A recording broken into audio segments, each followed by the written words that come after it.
अस्सलाम वालेकुम वरहमतुल्लाहि वबरकातुह।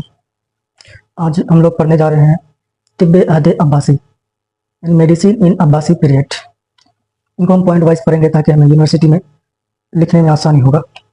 आज हम तिब्बे अहद अब्बासी का इंट्रोडक्शन पढ़ेंगे और उसके बाद फिर हम इसके अतिब्बा जो थे और उनके मुतरजमीन जो है उनके बारे में वन बाय वन पढ़ेंगे।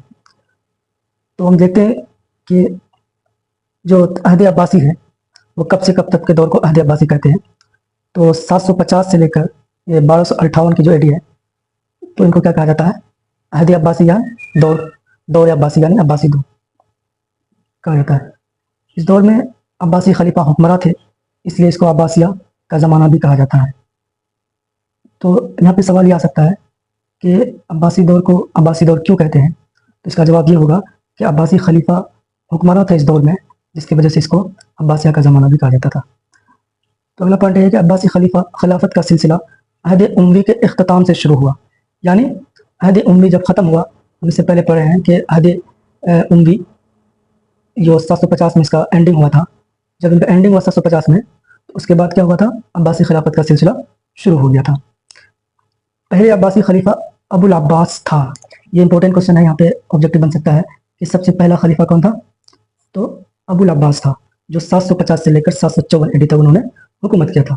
अबुल अब्बास के बाद उनके भाई मशहूर अब्बासी खलीफा अबू जाफ़र मंसूर ने हुकूमत की बागडोर संभाली थी।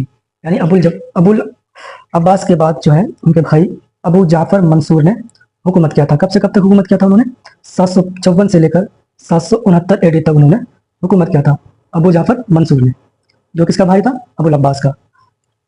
खलीफा मंसूर ने अपना दारुल हुकूमत बगदाद को बनाया था। यहाँ पे ऑब्जेक्टिव बन सकता है कि किसने अपना दारुल हुकूमत बगदाद को बनाया था। तो उसका जवाब होगा कि खलीफा मंसूर ने अपना दारुल हुकूमत बगदाद में बनाया था।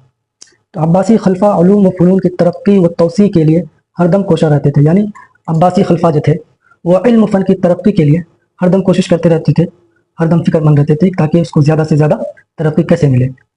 इस दौर में अरबों ने अपनी तहजीब और दीगर उलूम व फ़नून को जिस कदर फ़रोग़ दिया जिसका मिसाल नहीं मिलता। यानी कहा जाता है कि अब्बासी दौर में अरब में तहजीब और इल्म फ़न पर बहुत सारी काम किया गया जिसका मिसाल मिलना मुश्किल है। यानी बहुत सारे काम हुए इल्म फ़न की तरक्की के लिए।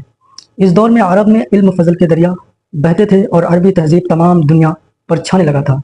यानी इतना काम हुआ था इल्म फ़न पर कि कहा जाता है कि इल्म फ़ज़ल के दरिया बहते थे अरब में। यानी बहुत सारे काम हुए थे इल्म पर। और कहा जाता है अरबी तहजीब जो है, अरब की जो तहजीब है वो तमाम दुनिया पर क्या होने लगा था, हावी होने लगा था, छाने लगा था। इस वक्त बगदाद इल्म अदब का मरकज़ था। यानी अब्बासी दौर में जो था बगदाद क्या था, इल्म अदब का मरकज़ था। ठीक है, अब हम लोग पढ़ेंगे अहद अब्बासी की तिब्बी खिदमात। यानी अब्बासी दौर में तिब्बी खिदमात कौन कौन से हुए थे उनके बारे में पढ़ेंगे। तिब्बी खिदमात के सिलसिले में 3 अब्बासी खलीफा मशहूर हैं। यानी तिब्बी खिदमात जो किया था, जो अंजाम दिया था, उन अब्बासी जो खलीफा थे उनमें 3 जो है मशहूर हैं। कौन कौन से हैं, खलीफा अबू जाफ़र मंसूर, खलीफा हारून रशीद और खलीफा मामून रशीद। ये 3 खलीफा जो थे मशहूर हैं तिब्बी खिदमात के लिए। तो कौन कौन से तिब्बी खिदमात हुए थे, तो पहला है कि तिब्बी कुतुब की दस्तयाबी, दूसरा है तिब्बी कुतुब के तराजिम, तीसरा बैतुल हिकमत का क़याम और चौथा शिफा खानों का क़याम। ये चारों हैं तिब्बी खिदमात। ठीक है, तिब्बी खिदमात के यानी तिब्बी कुतुब की दस्तयाबी, पहला खिदमत पढ़ते हैं हम लोग, तिब्बी कुतुब की दस्तयाबी। यानी खलीफा अल मंसूर के ज़माने में तिब की तरक्की व तौसी के लिए तमाम दुनिया से तिब्बी कुतुब लाकर बगदाद में जमा किया जाने लगे थे। यानी खलीफा अल मंसूर जो था वो दुनिया से यानी तिब की तरक्की के लिए, यानी दुनिया के अलग अलग मुल्क से, यानी कहा जाता है अलग अलग मुल्क से वो क्या है, तिब की किताब को लाकर बगदाद में जमा करने लगे थे। बेशतर किताबें मुस्लिम फतूहात के नतीजा में मफ्तूहा ममालिक के कुतुब खानों से दस्तयाब हो गई थी। यानी कहा जाता है कि ज़्यादातर किताबें जो है मुस्लिम फतूहात की, यानी जो जंग होती थी दूसरे मुल्कों से, जब वो लोग जंग हार जाते थे, मुस्लिम जंग जीत जाते थे, तो उस मुल्क में जो कुतुब खाने थे वहाँ की जो किताबें थी, ज़्यादातर किताबें उसी कुतुब खाने से तिब की किताबें मिल जाती थी उन्हें, खलीफा अल मंसूर को, और उस किताबों को लाके कहाँ पे, बगदाद की लाइब्रेरी में जमा कर दिया जाता था। नादिर यानी प्रीसियस और नायाब यानी रेयर तिबी किताब अगर किसी शख्स या इदारे के पास होती तो मुंह मांगी कीमत देकर हासिल कर ली जाती थी और बगदाद के शाही कुतुब खाने में जमा हो जाती थी। यानी अगर किसी के पास रेयर बुक्स हैं तिब की, या किसी इदारे के पास है, यानी किसी इंस्टीट्यूट के पास है, तो उसको मुंह मांगी कीमत देकर वो किताब हासिल कर लिया जाता था और उस किताब को शाही कुतुब खाने यानी बगदाद के शाही कुतुब खाने में जमा कर दिया जाता था। अब हम लोग पढ़ते हैं तिब्बी कुतुब के तराजिम। مختلف ممالک سے جمع کی جانے والی طبی کتب جو مختلف زبانوں میں تھا اس کو عربی زبان میں ترجمہ کیا گیا. یعنی ہم پڑھیں یہاں کہ خلیفہ المنصور جو تھا وہ الگ الگ ملک سے طب کی کتاب کو جمع کر کے بغداد کے جو شاہی کتب خانے تھے وہاں پہ جمع کرتا تھا. تو وہ ساری کتابیں جو تھی الگ الگ زبان میں ہوا کرتی تھی. تو ان سب کتابوں کو عربی زبان میں ترجمہ کیا گیا. ٹھیک ہے. خلیفہ ہارون اور مامون کے زمانے میں اس کام کے لیے دنیا بھر سے بہترین مترجمین بھاری اجرت کے عوض بغداد میں جمع کیے گئے. یعنی خلیفہ ہارون اور خلیفہ مامون کے زمانے میں یہ کام کیا گیا. یعنی ترجمے والی جو کام تھا خلیفہ ہارون اور مامون کے زمانے میں کیا گیا تھا.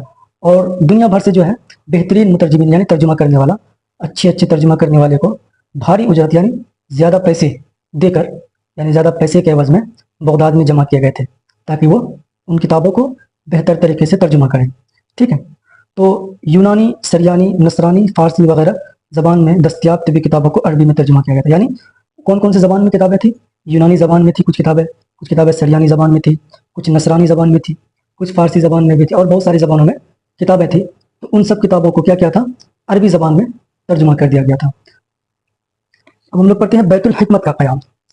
عباسی حکومت کا سب سے عظیم کارنامہ بغداد میں بیت الحکمت کا قیام تھا جہاں مختلف علوم و فنون کی ترقی و توسیع کا کام انجام دیا جاتا تھا.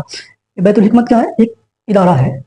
کہا جاتا ہے کہ عباسی حکومت میں سب سے جو عظیم یعنی سب سے جو بڑا کام ہوا تھا وہ بغداد میں بیت الحکمت کا قیام تھا. یعنی اس کا کہتے ہیں فاؤنڈیشن یعنی سب سے بڑا کام تھا جہاں مختلف علوم و فنون کی ترقی و توسیع یعنی ہر طرح کے علم و فن کی جو ترقی جو پایا یعنی بیت الحکمت کی وجہ سے بغداد میں.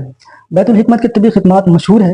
یہاں طبی کتب کی ذخیرہ اندوزی یعنی کلیکٹنگ اینڈ اسٹورنگ یعنی بیت الحکمت جو ہے اس کی خدمات یعنی جو انہوں نے جو کام کیا وہ بہت ہی مشہور ہے. یہاں پہ طبی کتب کی ذخیرہ اندوزی یعنی طب کی جو کتابیں تھیں کلیکٹ کیا جاتا اسٹور کیا جاتا تھا بیت الحکمت میں. ان کے تراجم، ان کے جلدی سازی اور اشاعت کے سارے کام انجام دیے جاتے تھے. یعنی ان کتابوں کا اسٹور ہونا، کلیکٹنگ کرنا اور ان کے ترجمہ کرنا اور یعنی اس کی جلد سازی یعنی بولے تو اس کو بک بائنڈنگ بول سکتے ہیں. یہ سب کا سارے کام انجام دیے جاتے تھے بیت الحکمت کے اندر. اب ہم لوگ پڑھ رہے ہیں شفا خانوں کا قیام. عہد عباسی میں مریضوں کی دیکھ بھال اور علاج و معالجہ کے لیے شفا خانے قائم کیے گئے تھے. یعنی عہد عباسی میں مریضوں کی دیکھ بھال کے لیے شفا خانے قائم کیے گئے تھے. خلیفہ ہارون رشید نے ایک شفا خانہ بیمارستان بغداد کے نام سے قائم کیا جہاں بہترین طبیب تھے اور مریضوں کی دیکھ بھال کے لیے بہترین انتظام تھا. یعنی خلیفہ ہارون رشید نے ایک شفا خانہ جو قائم کیا تھا اس کا نام کیا تھا؟ بیمارستان بغداد، جس میں بہت بہترین طبیب تھے اور مریضوں کی دیکھ بھال کے لیے بہترین انتظام تھا. اب ہم لوگ اگلے لیکچر میں پڑھیں گے کہ عہد عباسی کے مشہور اطباء اور عہد عباسی کے جو ایجادات انہوں نے کیا کیا کیے تھے اس کے بارے میں پڑھیں گے. تب تک کے لیے اللہ حافظ.